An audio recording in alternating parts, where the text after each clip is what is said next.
Welcome friends, welcome to my YouTube channel NEET Sansar. मैं कमलेश्वर सिंह आज आपको हमारे biology 360 out of 360 lecture series का लेक्चर नंबर 4 करेंगे।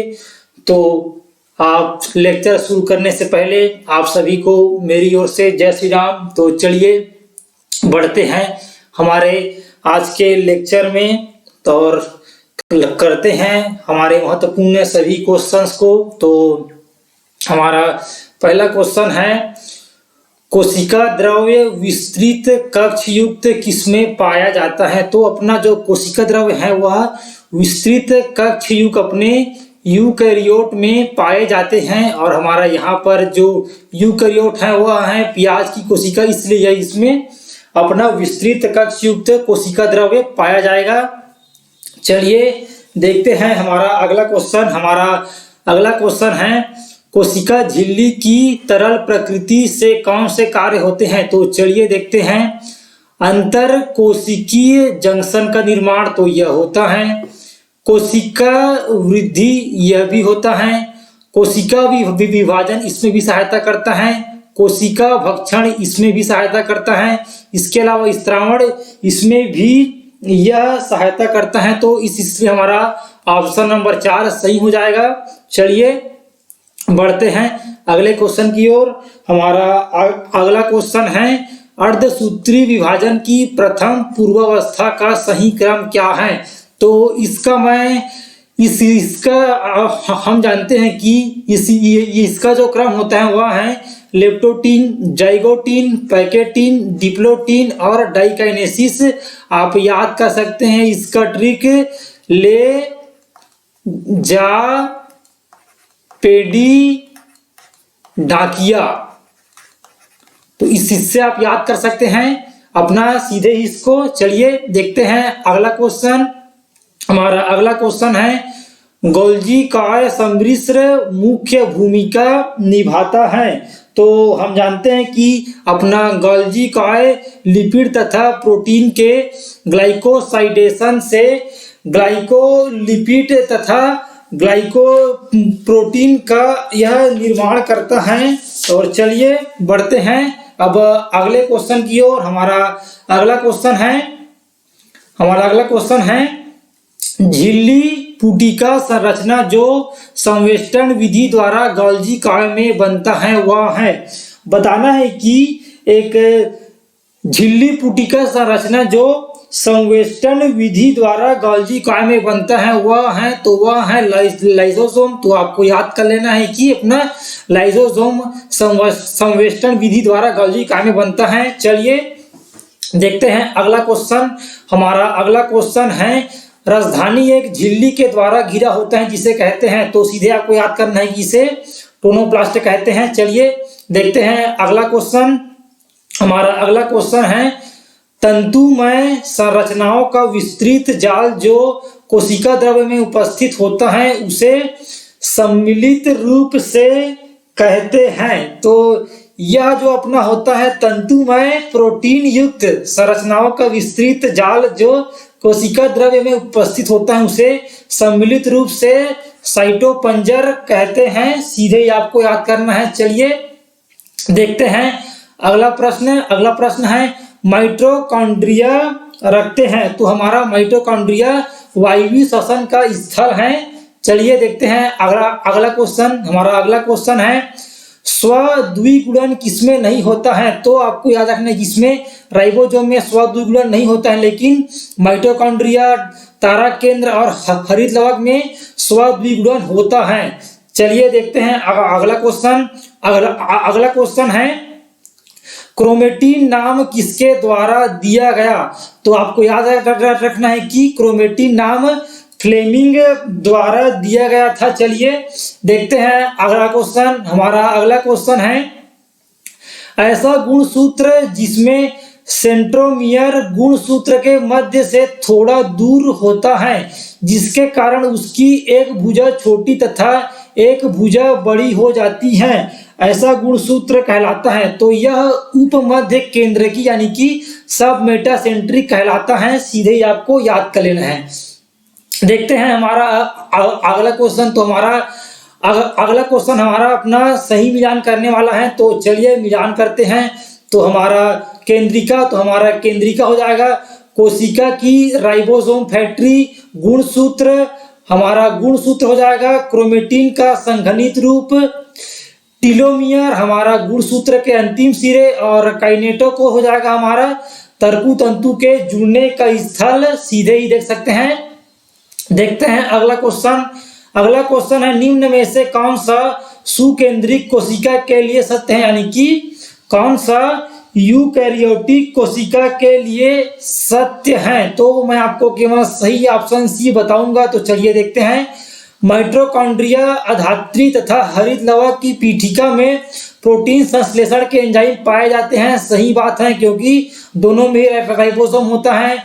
इसके अलावा अन्य जो सही कथन है वो यह है कि कोशिका भित्ति कोशिका अंतर क्रिया में भी शामिल होता है। तो यह भी हमारा सही है।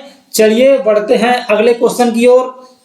हमारा अगला क्वेश्चन है एम अवस्था केंद्रक विभाजन से प्रारंभ होती है, यानी कि जो माइटोटिक फेज होता है वह केंद्रक विभाजन से प्रारंभ होता है, जहां आमतौर पर पुत्री गुणसूत्र पृथक होते हैं, वह कहलाता है। और कोशिका द्रव्य विभाजन पर समाप्त होती है, तो यह कहलाता है। तो हमें यहाँ पर ए और बी दोनों को बताना है।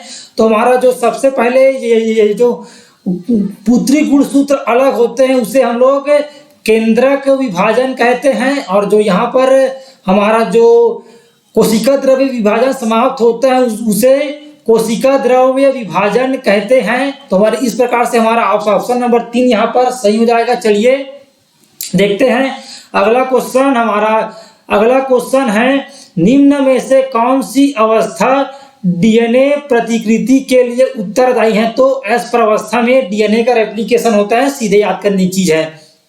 अगला क्वेश्चन है शुरुआती पूर्वावस्था का लक्षण है। तो भाई शुरुआती पूर्वावस्था में गुणसूत्री पदार्थों का संघनन प्रारंभ होता है, यह इसका लक्षण है। चलिए देखते हैं अगला क्वेश्चन। अगला क्वेश्चन है हमें चित्र में कोशिका विभाजन की कुछ अवस्था विलुप्त है, रिक्त भाग में विलुप्त अवस्था को पहचानिए जो आई और डबल आई के मध्य में है। तो यह यहाँ पर हमारे ये अपना प्रोफेज है और यहाँ पर मेटाफेज प्लेट बन रहा है, तो बीच में मेटाफेज वाला होना चाहिए। तो इसलिए यहाँ पर हमारा ऑप्शन नंबर 2 यह मेटाफेज वाला है, तो इसलिए यह वाला होगा। चलिए बढ़ते हैं अगले क्वेश्चन की ओर। हमारा अगला क्वेश्चन है निम्न में से किसके अतिरिक्त दिए गए सभी कथन समसूत्री विभाजन के महत्व है। तो चलिए देखते हैं। अनुवांशिक रूप से समान पुत्री कोशिकाओं का उत्पादन, यह सही बात है। केंद्रक कोशिका द्रव्यीय अनुपात का पुनः स्थापन, यानी कि इस यह भी सही है। और विभिन्नताएं उत्पन्न करके, तो यह गलत है, क्योंकि समसूत्री विभाजन में विभिन्नताएं उत्पन्न नहीं होता है, यह अर्धसूत्री विभाजन में उत्पन्न होता है। और हमारा यह भी सही है कि बहुकोशिकीय जीवों में वृद्धि के लिए उत्तरदायी, यह भी सही है समसूत्री विभाजन के लिए। चलिए देखते हैं अगला क्वेश्चन। अगला क्वेश्चन है सूत्र युग्मी संजात गुणसूत्रों के युग्म द्वारा बनाए गए सम्मिश्र को क्या कहते हैं। तो सूत्र युग्मी समजात गुणसूत्रों के युग्म द्वारा बनाए गए सम्मिश्र को युगली यानी कि बाइवेलेंट कहते हैं, सीधे ही आपको याद करना है। चलिए बढ़ते हैं अगले क्वेश्चन की ओर। अगला क्वेश्चन है मियोसिस के दौरान एक्स रूपी संरचना जिसे काइजमेटा कहा जाता है कब दिखाई देता है। तो यह अपना डिप्लोटिन में दिखाई देता है। और आपको याद यहाँ पर यह भी कर लेना है कि जो अपना काइजमेटा होता है वह एक्स रूपी होता है। चलिए देखते हैं अगला क्वेश्चन। अगला क्वेश्चन है गुणसूत्र के गुणसूत्र बिंदु का विघटन किस अवस्था में होता है। तो इसका विघटन अपने पश्चावस्था सेकंड यानी कि एनाफेज सेकंड में होता है। चलिए देखते हैं अगला क्वेश्चन। हमारा अगला क्वेश्चन है कौन सी अवस्था में युगली गुणसूत्र चतुष्क के रूप में अधिक स्पष्ट दिखाई देने लगते हैं। तो यह पैकेटिन अवस्था में अधिक स्पष्ट रूप से दिखाई देने लगते हैं। चलिए बढ़ते हैं अगले क्वेश्चन की ओर। हमारा अगला क्वेश्चन है अर्धसूत्री विभाजन की निम्न घटनाओं को सही क्रम में व्यवस्थित कीजिए। तो हमें यहाँ पर सही क्रम में व्यवस्थित करना है। तो चलिए देखते हैं। तो सबसे पहले हमारा गुणसूत्रों का युग्मन होता है, उसके बाद फिर अपना रिकॉम्बिनेज की क्रिया यानी कि अपना जीन विनिमय होता है, उसके बाद फिर सिनेप्टोनोमियल कॉम्प्लेक्स का विघटन होता है, उसके बाद काइजमेटा का उपांतीय भवन होता है। तो इस प्रकार हमारा ऑप्शन नंबर 1 सही है। चलिए देखते हैं अगले क्वेश्चन की ओर। अगला क्वेश्चन है यदि एक कोशिका में गुणसूत्रों की अगुणित संख्या बराबर 8 है यानी कि n बराबर 8 है, तो अर्धसूत्री विभाजन 1 के बाद प्रत्येक पुत्री कोशिका में क्रोमेटिड की संख्या क्या होगी। तो भाई अपने अर्धसूत्री 1 के बाद प्रत्येक पुत्री कोशिका में क्रोमेटिड की संख्या 16 होगी और गुणसूत्र की संख्या यहाँ पर अपना 8 होगा। सीधे आपने याद करना है। चलिए देखते हैं अगला क्वेश्चन। अगला क्वेश्चन है एक ऐसी क्रियाविधि जिसके द्वारा 2 या 2 से अधिक अंगों में क्रियाशीलता बढ़ती है वह एक दूसरे अंगों के कार्य में सहायता मिलती है कहलाती है। तो इसे क्या कहते हैं। तो भाई इसे सिंपल सी बात है, इसे समन्वयता यानी कि कोऑर्डिनेशन कहते हैं। चलिए देखते हैं अगला क्वेश्चन। अगला क्वेश्चन है हमारा तंत्रिका तंतु जो ऊतक से केंद्रीय तंत्रिका तंत्र तक आवेग संचारित करता है यानी कि ऊतक से अपना केंद्रीय तंत्रिका तंत्र तक ले जाता है, उसे क्या कहते हैं। तो उसे हम लोग अभिवाही या संवेदी तंतु कहते हैं। सीधे ही आपको याद कर लेना है। चलिए देखते हैं अगला क्वेश्चन। हमारा अगला क्वेश्चन है तंत्रिका तंत्र की अति विशिष्ट प्रकार की कोशिकाओं का बोल रहे हैं कि तंत्रिका तंत्र अति विशिष्ट प्रकार की कोशिकाओं का बना होता है जो विभिन्न उद्दीपनों को पहचान कर ग्रहण करती हैं तथा इनका संचरण करती हैं। और यह क्या कहलाता है। तो यह अपना तंत्रिका कोशिका है, अपना तंत्रिका कोशिका से मिलकर बना होता है। बेसिकली ये पूछना चाह रहा है। चलिए देखते हैं अगला क्वेश्चन। हमारा अगला क्वेश्चन है कौन सा लक्षण तंत्रिकीय संगठन से सही संबंधित नहीं होता है। तो मैं इसका आपको सीधे सही आंसर बताता हूं। अपना ऑप्शन नंबर 3 यहाँ पर अपना तंत्रिकी संगठन से संबंधित नहीं है कि मस्तिष्क मेरुरज्जु तथा पीएनएस सभी सूचनाओं के संसाधन व नियंत्रण से संबंधित हैं। तो सभी नहीं होते हैं, यहाँ पर मस्तिष्क हमारा उत्तरदायी होता है, अन्य नहीं होते हैं। अन्य सभी कथन सही हैं, जैसे कि यह तंत्रिका आवेग के स्थानांतरण तथा अन्य अंगों के साथ समन्वय स्थापित करते हैं, सही बात है। सिलेंट्रेटा में सरल तंत्रिकी संगठन पाया जाता है, सही बात है। प्रमस्तिष्क कॉर्टेक्स में बहुध्रुवी न्यूरॉन पाए जाते हैं, यह भी सही है। चलिए देखते हैं अगला क्वेश्चन। अगला क्वेश्चन है रेनवियर की पर्व संधि के लिए निम्न में से यानी यह रेनवियर की संधि हो सकता है के लिए निम्न में से कौन सा कथन सही है। तो इसके लिए यह है कि अपने नोड ऑफ रेनवियर पर माइलिन आच्छाद असतत होता है, यानी कि ऐसे ही अपना बीच बीच में अपना माइलिन आवरण नहीं होता है ऐसे, और ये वाले चीज को हम नोड ऑफ रेनवियर कहते हैं। तो यही हमारा सही है। चलिए बढ़ते हैं आगे।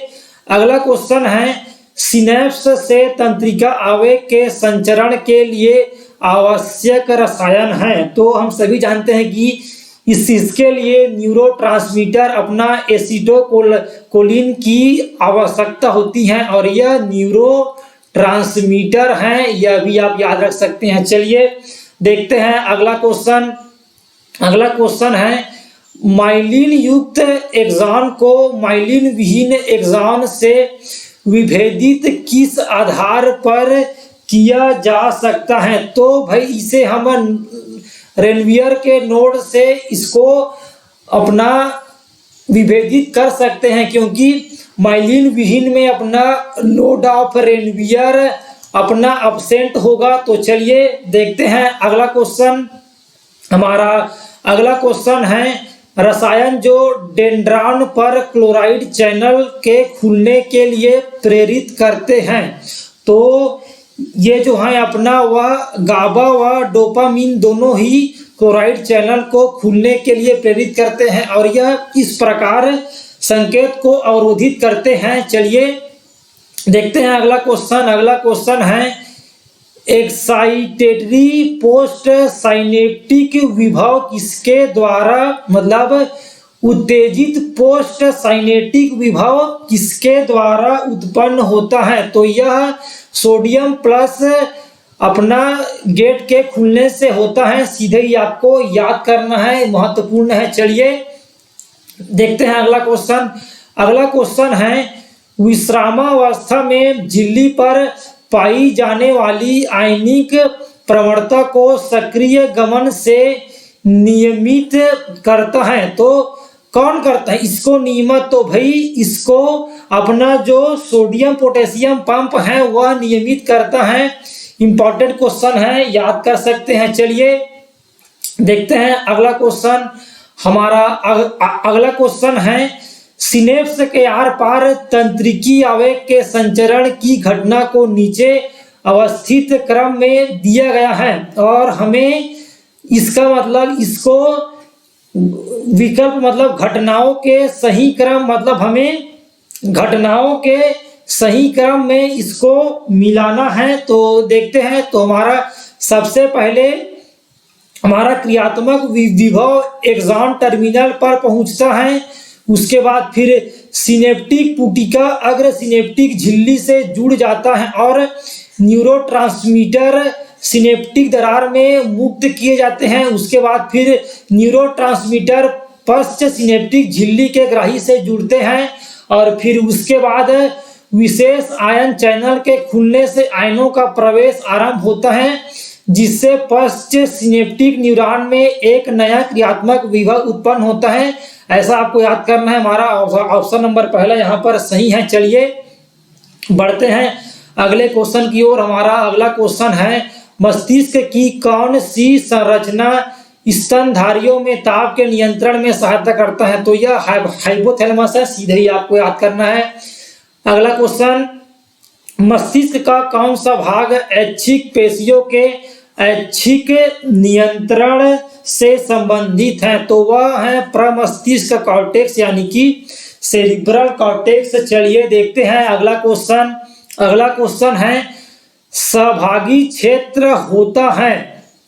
तो अपना जो सहभागी क्षेत्र होता है वह न तो पूर्णतः संवेदी होता है न ही पूर्णतः चालक होता है। चलिए बढ़ते हैं अगले क्वेश्चन की ओर। हमारा अगला क्वेश्चन है अपने मध्य मस्तिष्क के संदर्भ में गलत कथन को चुनिए, यानी कि अपने मध्य मस्तिष्क के संदर्भ में गलत कथन को चुनना है। तो चलिए देखते हैं। थैलेमस तथा हाइपोथैलेमस एवं पोन्स के मध्य स्थित होता है अपना मध्य मस्तिष्क। तो यह सही बात है। श्रवण स्पर्श एवं दृष्टि संवेदनाओं को ग्रहण करता है। तो यह भी सही बात है। इसका अधर भाग 4 गोलानुमा उभारों का बना होता है। तो यह हमारा इसके अपने संदर्भ में गलत है और अन्य चीजें सही हैं। तो चलिए बढ़ते हैं अगले क्वेश्चन की ओर। अगला क्वेश्चन है मिस्टर राहुल एल्कोहल का सेवन करने के बाद संतुलित रूप से नहीं चल रहे थे। निम्नलिखित में से कौन सा मस्तिष्क का भाग अल्कोहल से प्रभावित था। तो बहुत ही कॉमन क्वेश्चन है कि इससे अपने शराब से अनुमस्तिष्क यानी कि सेरिबेलम प्रभावित होता है। चलिए देखते हैं अगला क्वेश्चन। अगला क्वेश्चन है लिम्बिक तंत्र किससे संबंधित नहीं होता, यानी कि लिम्बिक तंत्र का इनमें से कौन सा कार्य नहीं है। तो देखते हैं भोजन व्यवस्था। तो यह लगभग होता है अपना लघु याददाश्त का दीर्घ याददाश्त में बदलाव। सही बात है भाई। भोजन व्यवस्था इसलिए क्योंकि लिम्बिक तंत्र में अपना हाइपोथैलेमस भी सम्मिलित होता है, इसलिए यह भोजन व्यवस्था आ जाएगा। और ये तो आता ही आता है। लघु याददाश्त या दीर्घ याददाश्त में बदलाव और गुस्सा भय यह भी सम्मिलित है, लेकिन अपना संतुलन क्रिया अपने लिम्बिक तंत्र से संबंधित नहीं है। चलिए देखते हैं अगला क्वेश्चन। अगला हमारा जो क्वेश्चन है वह यह है कि किसी व्यक्ति की एक दुर्घटना में स्मृति नष्ट हो जाती है तो मस्तिष्क का निम्न भाग चोटग्रस्त हुआ होगा। तो भाई अपना जो स्मृति है वह प्रमस्तिष्क से संबंधित है, तो यही अपना चोटग्रस्त हुआ होगा, सीधी सी बात है। चलिए देखते हैं अगला क्वेश्चन। अगला क्वेश्चन है निम्नलिखित में से क्या मध्यांश में पाए जाने वाले केंद्रों से संबंध नहीं, यानी कि अपने मेड्यूला से कौन अपना किसका संबंध नहीं है। तो देखते हैं। तो श्वसन से तो संबंधित है ही है, हृदय परिसंचारी प्रत्यवर्त इससे भी संबंधित है, पाचक रसों का संस्राव स्राव इससे भी संबंधित है, लेकिन अपना न्यूमोटैक्सिक सेंटर अपने पॉन्स रीजन में होता है, तो इसलिए यह मेड्यूला से संबंधित नहीं है। चलिए देखते हैं अगला क्वेश्चन। अगला क्वेश्चन में हमें यहाँ पर अपना सही मिलान करना है, तो चलिए अब हम यहाँ पर अपना सही मिलान करते हैं। तो देखते हैं सबसे पहला है कॉर्पोरा क्वाड्रिजेमिना मध्य मस्तिष्क। तो यह अपना दृष्टि स्पर्श एवं श्रवण सूचनाओं का अपना समन्वय से संबंधित है। पोन्स वैरोली, तो यह अपना जो पोन्स वैरोली है वह अपने तंतु मार्गों का बना होता है जो मस्तिष्क के विभिन्न भागों को जोड़ता है। और अपना हिप्पोकैम्पल पाली, तो यह अपने स्मृति रूपांतरण से संबंधित है। और एमाइगडेला यह अपना मनोभावनाओं की अभिव्यक्ति से संबंधित है। चलिए बढ़ते हैं अगले क्वेश्चन की ओर। अगला क्वेश्चन में हमें बताना है कि इनमें से कौन सा उस विकल्प को चुनिए जो संरचना के सही नामांकन लेकिन उसके गलत कार्य को दर्शाता है। तो मैं आपको सीधे बता दूं कि हमारा ऑप्शन नंबर 3 यहाँ पर सही है। पोन्स शरीर संतुलन से संबंधित नहीं है, लेकिन अन्य सभी सही है। आप PDF से देख सकते हैं मेरे लीड संसार टेलीग्राम चैनल में। चलिए बढ़ते हैं नेक्स्ट क्वेश्चन की ओर। अगला क्वेश्चन है पश्च मस्तिष्क में शामिल है, यानी कि हाइंड ब्रेन में कौन कौन सा इसमें से सम्मिलित है। तो इसमें से अपना जो पश्च मस्तिष्क में है वह अपना पश्च मस्तिष्क में अपना ये पोन्स अनुमस्तिष्क यानी कि सेरिबेलम और मध्यांश, यहाँ पर तीनों ही उससे अपने पश्च मस्तिष्क से अपना तीनों ही संबंधित हैं। तो आप देख सकते हैं। तो चलिए बढ़ते हैं अगले क्वेश्चन की ओर। हमारा अगला क्वेश्चन है अगर व्यक्ति की अपचालक यानी कि एब्ड्यूसेंस तंत्रिका क्षतिग्रस्त हो जाए तो कौन सा कार्य प्रभावित होगा। तो इससे नेत्र गोलक की गति प्रभावित होगी। तो आगे हम देख लेते हैं कि कहीं पर हमसे कोई ऑप्शन गलत थोड़ी हो गए हैं, तो एक बार चेक कर लेते हैं। तो यहाँ पर सभी लगभग सही हैं। तो चलिए बढ़ते हैं आगे। हमारा अगला क्वेश्चन है तीसरी, चौथी और छठी कपाली तंत्रिका किससे संबंधित होती है। तो यह अपने चालक और जीभ की गति से संबंधित होती है। आपको सीधे याद कर लेना है, इसकी आने की संभावना एग्जाम में कम है, फिर भी एक बार देख लेना। अगला क्वेश्चन है अभिवाही तंत्रिका तंतु आवेग को संचरित करते हैं, यानी कि अफरेंट नर्व फाइबर इंपल्स को कहाँ संचरित करते हैं। तो यह अपने संकेत को ग्राही से CLS तक संचरित करते हैं। चलिए अगला में हमें सही मिलान करना है। तो चलिए देखते हैं। तो सबसे लंबी कपाली तंत्रिका तो वह अपना वेगस तंत्रिका है। सबसे छोटी कपाली तंत्रिका तो अपचालक तंत्रिका, और सबसे बड़ी कपाली तंत्रिका ट्राइमेजियल तंत्रिका, सीधे आपको याद करना है। अगला क्वेश्चन है, सेकंड, सिक्स्थ और नाइन्थ कपाल तंत्रिकाएं होती है। तो अपना सेकंड संवेदी होता है और सिक्स अपना चालक होता है और नाइन्थ अपना मिश्रित होता है, याद कर लेना है। अगला क्वेश्चन है, मानव में मेरु तंत्रिकाएं हैं। तो भाई ह्यूमन में स्पाइनल नर्व कितने जोड़ी हैं? तो हमारा जो स्पाइनल नर्व है वह 31 जोड़ी होते हैं, सीधे ही आपको याद करना है। चलिए बढ़ते हैं अगले क्वेश्चन की ओर। अगला क्वेश्चन में हमें मेरुरज्जु का कार्ड दिखाया गया है और इसमें प्रत्यावर्त में दर्शाए गए न्यूरॉन को पहचाने। तो भाई अब देखते हैं, हमें यहाँ पर न्यूरॉन को पहचानना है। तो हमारा 2 वाला है वह अपना चालक न्यूरॉन है और हमारा जो 3 वाला है वह इंटर न्यूरॉन है और हमारा एक वाला तो वह संवेदी न्यूरॉन यहाँ पर दिखाई दिया गया है। हमारा ऑप्शन नंबर 4 यहाँ पर सही है। चलिए अगला क्वेश्चन देखते हैं। अगला क्वेश्चन है, प्रत्यावर्ती क्रियाओं का नियंत्रण किसके द्वारा होता है? तो बताना है कि प्रत्यावर्ती क्रियाओं का नियंत्रण किसके द्वारा होता है। तो इसका नियंत्रण CNS द्वारा होता है। चलिए देखते हैं अगला क्वेश्चन। अगला क्वेश्चन है, यदि मेरुरज्जु का पृष्ठ मूल तोड़ दिया जाए तो क्या असर पड़ेगा? तो भाई तो इसका मैं आपको सीधे आंसर बता दूं कि ग्राही से कोई भी आवेग संवहित नहीं होगा भाई, क्योंकि संवेग अपने मेरुरज्जु के पृष्ठ मूल से ही जाता है तो वही नष्ट हो जाएगा। तो फिर ग्राही से कोई आवेग संवहित ही नहीं होगा, सीधी सी बात है। अगला क्वेश्चन है, अतरंग तंत्रिका तंत्र के अंतर्गत सभी तंत्रिकाएं, तंत्रिका तंतु, गुच्छिकाएं तथा जालिकाएं सम्मिलित होती हैं, जिसके द्वारा आवेग संचरित होते हैं। तो भाई आवेग अपना CNS से अनैच्छिक अंग तक संचरित होते हैं, क्योंकि यह अतरंग तंत्रिका तंतु हैं। बढ़ते हैं अगले क्वेश्चन की ओर।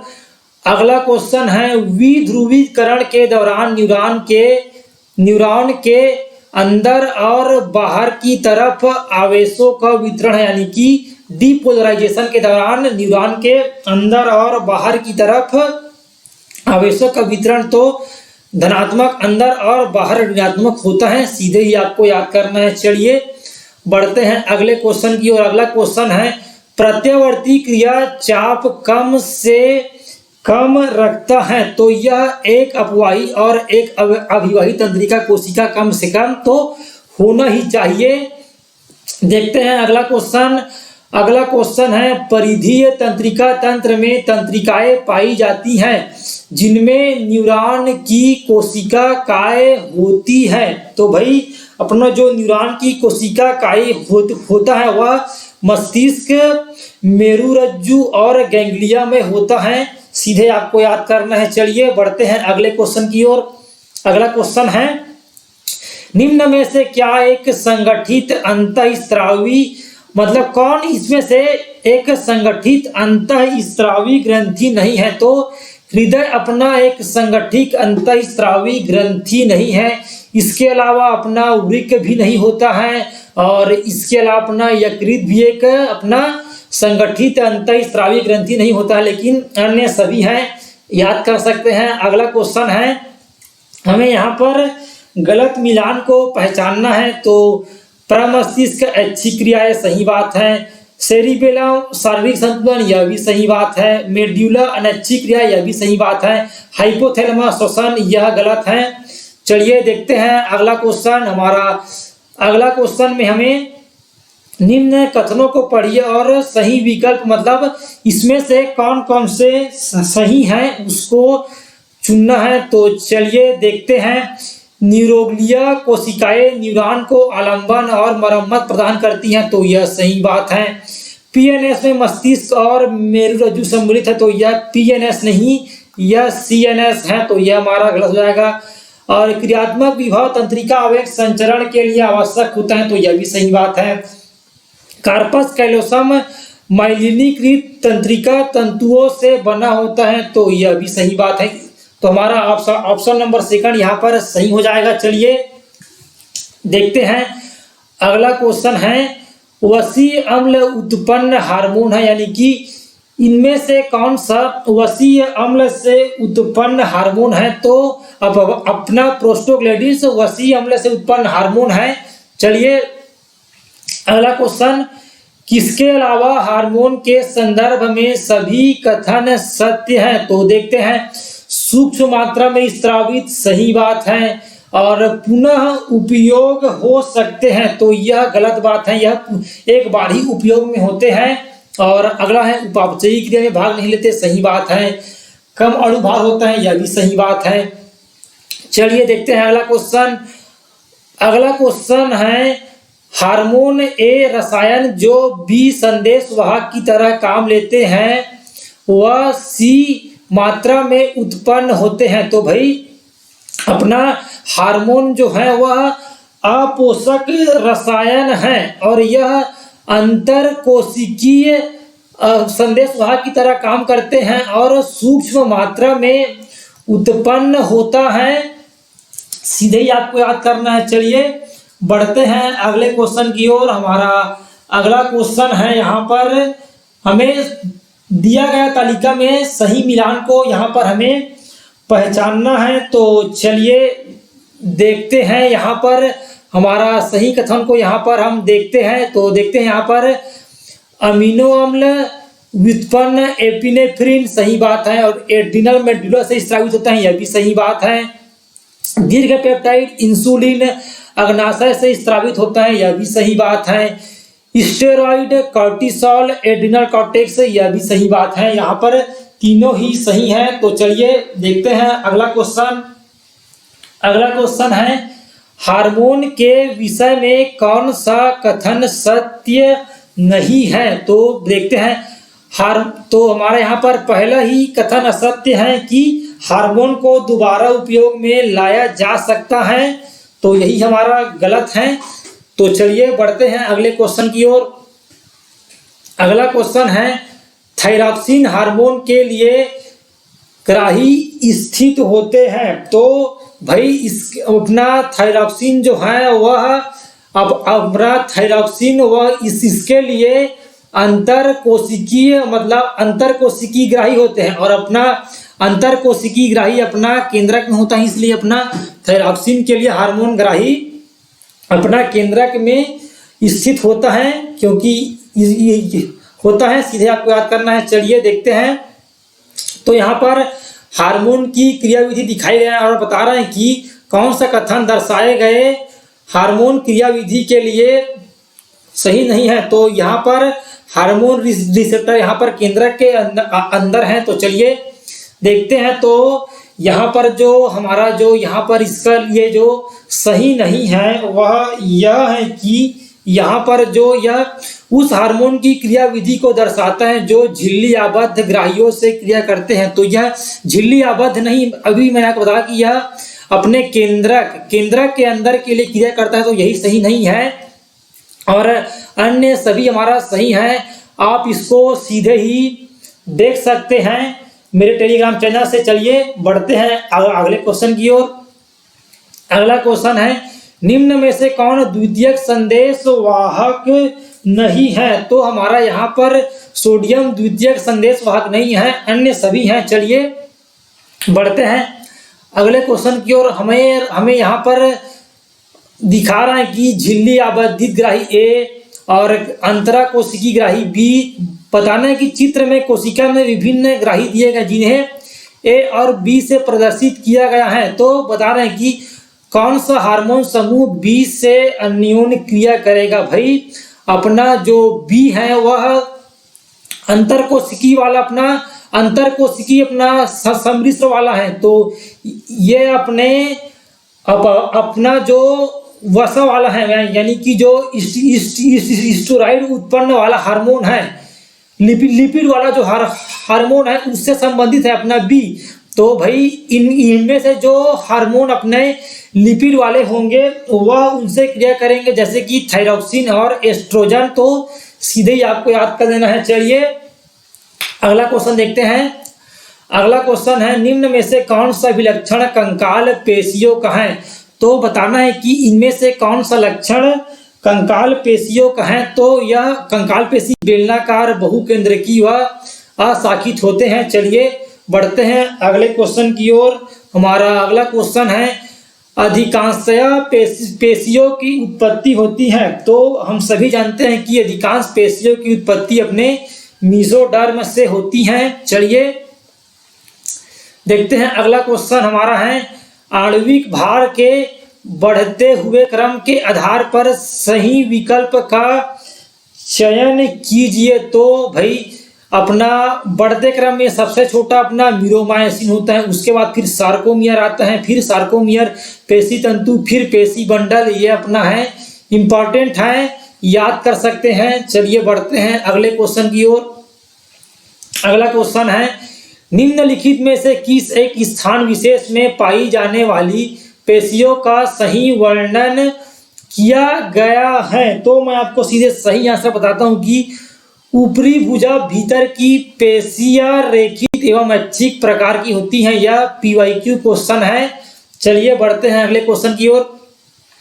अगला क्वेश्चन है, कठिन व्यायाम के दौरान ग्लूकोज को बदला जाता है। तो भाई जब हम कठिन व्यायाम करते हैं तो ग्लूकोज को लैक्टिक अम्ल में बदला जाता है। इंपॉर्टेंट है और अपना कॉमन क्वेश्चन भी है। देखते हैं अगला क्वेश्चन, मायोसिन फिलामेंट के गोलाकार सिर में बाह्यकारी के लिए सक्रिय स्थल, यानी कि किसके लिए उसमें अपना सक्रिय स्थल होता है? तो इसमें ATP और एक्टिन तंतु इनके लिए अपना सक्रिय स्थल है, क्योंकि ये इनके लिए, इन बाह्यकारी के लिए सक्रिय स्थल होता है। यहाँ पर ATP नहीं, यहाँ पर एटीपेज होना चाहिए और एक्टिन तंतु सक्रिय स्थल होना चाहिए। चलिए देखते हैं अगला क्वेश्चन। अगला क्वेश्चन है, कंकाली पेशियां होती हैं। तो भाई अपना जो कंकाली पेशियां होती हैं वह रेखित और ऐच्छिक होती हैं। चलिए देखते हैं अगला क्वेश्चन, निम्न में से कौन सा एक पेशीय संकुचन तथा तंत्रिका उद्दीपन स्थानांतरण के लिए महत्वपूर्ण है? तो अपना कैल्शियम इन दोनों के लिए महत्वपूर्ण है। यह इंपॉर्टेंट क्वेश्चन है, सीधे ही आप याद कर सकते हैं। अगला क्वेश्चन है हमारा, लाल कंकाली पेशियों से संबंधित, यानी कि रेड स्केलेटल मसल से संबंधित इनमें से कौन सा नहीं है? तो इनमें धीमे से संकुचन व शिथिलन होता है, साइटोक्रोम की मात्रा अधिक होती है, यह भी सही बात है, ऑक्सीडेटिव फास्फोराइलेशन के द्वारा एटीपी का निर्माण होता है, यह भी संबंधित, लेकिन तीव्र संकुचन यह नहीं है। बढ़ते हैं अगला क्वेश्चन की ओर। अगला क्वेश्चन है, निम्न में से कौन सी पसली के जोड़ियां सभी असत्य पसली यानी कि फॉल्स रिब है? तो भाई बहुत ही सिंपल क्वेश्चन है कि अपना 8, 9 और 10 जोड़ी अपना यह अपने असत्य पाली होता, असत्य यानी कि फॉल्स रिब्स होता है। चलिए अगला क्वेश्चन देखते हैं। अगला क्वेश्चन है, एसिटाबुलम गुहा मानव की श्रोणि मेखला में निम्न किन अस्थियों के संयोजन स्थल पर बनती है? तो बहुत ही कॉमन और सरल क्वेश्चन है। यह अपना एसिटाबुलम अपना गुहा अपना यह अपना पेल्विक गर्डल में होता है और यह इलियम, इस्चियम और प्यूबिस अस्थियों के संयोजन स्थल पर बनती है। यह भी इंपॉर्टेंट है, याद कर सकते हैं। चलिए देखते हैं अगला क्वेश्चन। हमारा अगला क्वेश्चन है, निम्न में से विषम संधि का यानी कि मतलब इनमें से कौन सा एक संधि मतलब अलग है, उसका हमें यहाँ पर चयन करना है। तो हमारा यहाँ पर प्यूबिक सिम्फाइसिस यह अपना फाइब्रस जॉइंट है और अन्य सभी अपने साइनोवियल जॉइंट हैं, तो यह हमारा अलग हो जाएगा। चलिए देखते हैं अगला क्वेश्चन। हमारा अगला क्वेश्चन है, ऑब्यूरेटर रंध्र किनके मध्य पाया जाता है? तो अपना जो ऑब्यूरेटर रंध्र होता है वह मानव की प्यूबिस और स्टियम के मध्य पाया जाता है, याद कर सकते हैं। अगला क्वेश्चन है, अंश मेखला कौन सी दो अस्थियों से मिलकर यानी कि पेक्टोरल गर्डल कौन सी दो अस्थियों से मिलकर बना होता है? तो यह स्कैपुला और क्लेविकल से मिलकर बना होता है, सीधे याद कर सकते हैं। अगला क्वेश्चन है, मेनुब्रियम भाग होता है यानी कि मेनुब्रियम किसका भाग होता है? तो यह मेनुब्रियम अपने स्टर्नम का भाग होता है। चलिए देखते हैं अगला क्वेश्चन, नीचे दिए गए जोड़ों का संरचनात्मक वर्गीकरण है, निम्न में से कौन द्वितीयक उपास्थि जोड़ का उदाहरण है? तो अपना अंतरकशेरुक डिम्ब यानी कि इंटरवर्टिब्रल डिस्क अपना द्वितीयक उपास्थि जोड़ का उदाहरण है। चलिए अगला क्वेश्चन देखते हैं। अगला क्वेश्चन है, स्कैपुला अस्थि उपस्थित होती है यानी कि स्कैपुला जो अस्थि होती है जो कि अपने पेक्टोरल गर्डल में यह पाया जाता है, यह कहाँ पर उपस्थित होता है? तो अपना जो यह स्कैपुला अस्थि होती है वह दूसरी और सातवीं पसली के बीच पाया जाता है, सीधे ही आपको याद करना है। देखते हैं आज का हमारा सेकंड लास्ट क्वेश्चन है, हमें बताना है कि निम्न में से कौन सा सुमेल नहीं है? तो भाई बताना है कि इनमें से कौन सा सुमेल नहीं है। तो चलिए अब पढ़ते हैं हमारे ऑप्शंस को। कंदुक खलीखा संधि यानी कि ball and socket joint humerus और स्कैपुला की ग्लूनाइड हुआ के बीच, यह सही बात है। पुलाग्र संधि यानी पिवोट जोन अपने कार्पल और मेटाकार्पल के बीच, तो यह अपना गलत है। काठी संधि यानी कि सैडल जॉइंट बिटवीन एटलस और एक्सिस, तो यह भी गलत है। विसर्पी संधि यानी कि ग्रिडेंट जॉइंट बिटवीन द कार्पस, तो यह हमारा सही है। तो इस प्रकार से हमारा 2 और 3 गलत हैं। और हमारा आज का हमारा जो अंतिम क्वेश्चन है वह है, कोहनी की संधि उदाहरण है, मतलब एल्बॉय जॉइंट इज एग्जाम्पल। तो भाई अपना जो कोहली का संधि है वह कब्जा संधि यानी कि हिंज जॉइंट का उदाहरण है, यह कोहली संधि नहीं है, कोहनी संधि है। तो इसी के साथ हमारा आज का लेक्चर खत्म होता है। अगर आपको वीडियो पसंद आया होगा तो लाइक करें, वीडियो को अपने दोस्तों के साथ शेयर करें और मेरे चैनल को सब्सक्राइब करें, आपकी इच्छा करे या ना करे। और इसी के साथ हमारा आज का लेक्चर खत्म होता है। तो जाते जाते आप सभी को मेरे ओर से जय श्री राम, और चलिए मिलते हैं अगले लेक्चर में। तो आज के लिए धन्यवाद।